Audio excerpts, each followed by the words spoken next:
আমি ধন্যবাদ জানাচ্ছি আমার বাবা মাকে, আমার পুরো ফ্যামিলিকে ধন্যবাদ জানাচ্ছি যারা আমার দুঃসময় আমাকে সাপোর্ট দিয়েছেন। সত্যি আমি আপনাদের প্রতি অনেক কৃতজ্ঞ, অনেক ঋণী। যদি আমার সময় হয় কখনো, আমি আপনাদের সেই, যদিও ওই টাইমে যদি আপনি আমাকে 1 টাকা দিয়ে সহযোগিতা করেন, এখন যদি আমি 50,000 টাকা দিই, সেই 1 টাকার মতো হবে না। আমি আপনার সেই ঋণটা শোধ করে দেওয়ার চেষ্টা করব, যদিও শোধ করতে পারবো না। 2024 সালের একেবারে শেষের দিকে 31st নাইট, 1 জানুয়ারি, আমার বাবা আমাকে, যখন আমি ভিডিও এডিট করতেছি, সাউন্ড পায়, এই বেটা এগুলা কি করছ, রাখ রাখ, এসে দোকানদারি কর, এটা ভালো হইব, হুদা এত হ্যান ত্যান করে জীবন মেরে জীবন কস না, সবকিছু শেষ করে দিছ, এটা করা লাগবে না, রাখ। তো আমি বাবার কথা শুই না। বাবা কিন্তু সব সময় বলে না, উনি একবারে বলে, প্রতি বছরে একদিনে বলে। আমি বাইরে যাই অনেকক্ষণ কান্না করছি। তো আমি নিজে নিজে সিদ্ধান্ত নিছি, যদি আমি 2025 সালে যদি ফেসবুকে, ইউটিউবে যদি আমি যদি সাকসেস না হতে পারি, তখন আর আমি কাজ করব না, এখান থেকে ছেড়ে দিব। আর আরেকটা আমার প্ল্যান ছিল মাথার ভিতরে, যে যদি আমার ভিডিও একজন মানুষও দেখে, ওই একজন মানুষের জন্য আমি ভিডিও বানাবো।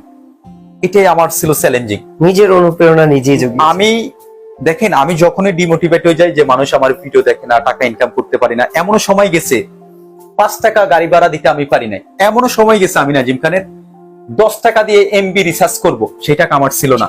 অনেকে আমাকে হটস্পট দিয়ে ভিডিও ছাড়ার জন্য আমাকে সহযোগিতা করেছে। এখানে লজ্জার কিছু নেই।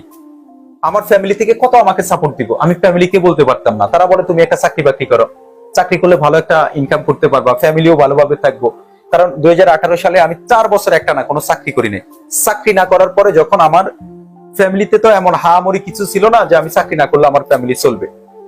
তো সেক্ষেত্রে যারা নতুন কন্টেন্ট ক্রিয়েটর আছেন, তাদেরকে বলতে চাই, গন্ডালের চামড়া গায়ে দিয়ে বিড়ালের মতো বেহায়া হয়ে যদি আপনি এই প্ল্যাটফর্মে কাজ করতে পারেন, তাহলে আসেন। আপনি যদি মনে করেন যে, ধরেন একজন ভাইরাল মানুষের সাথে একটা ভিডিও করছেন, অনেকে আপনাকে দেখছে, আপনার ওই ভিডিওতে 1 লক্ষ ভিউ হয়েছে, তারপরে আপনি রাতারাতি অনেক কিছু হয়ে গেছেন না। Success is a not a shortcut.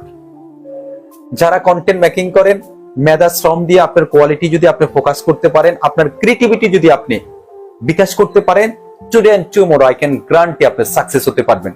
তাছাড়া আপনি যদি মনে করেন যে একজন ভাইরাল মানুষের সাথে ছবি ছাড়া দিচ্ছেন, 200 লাইক করছে, ভাইরাল মানুষের লোক একটা ভিডিও ছাড়ছেন, 1 লাখ মানুষ দেখছে, তারপর আপনার ভিতরে, মাথার ভিতরে ওই টেন্ডেন্সি থাকবো যে ভাইরাল যারা আছে তাদেরকে ধরে, ভাই আমার চ্যানেলটা একটু সাবস্ক্রাইব, একটু ফলো দেওয়ার কথা বলেন। এটা আমি, আমার কাছে my front of the view থেকে actually this is not right. আমি মনে করি যে আপনি ভালো কন্টেন্ট করেন, I can guarantee today and tomorrow আপনি সাকসেস হবেন ইনশাআল্লাহ।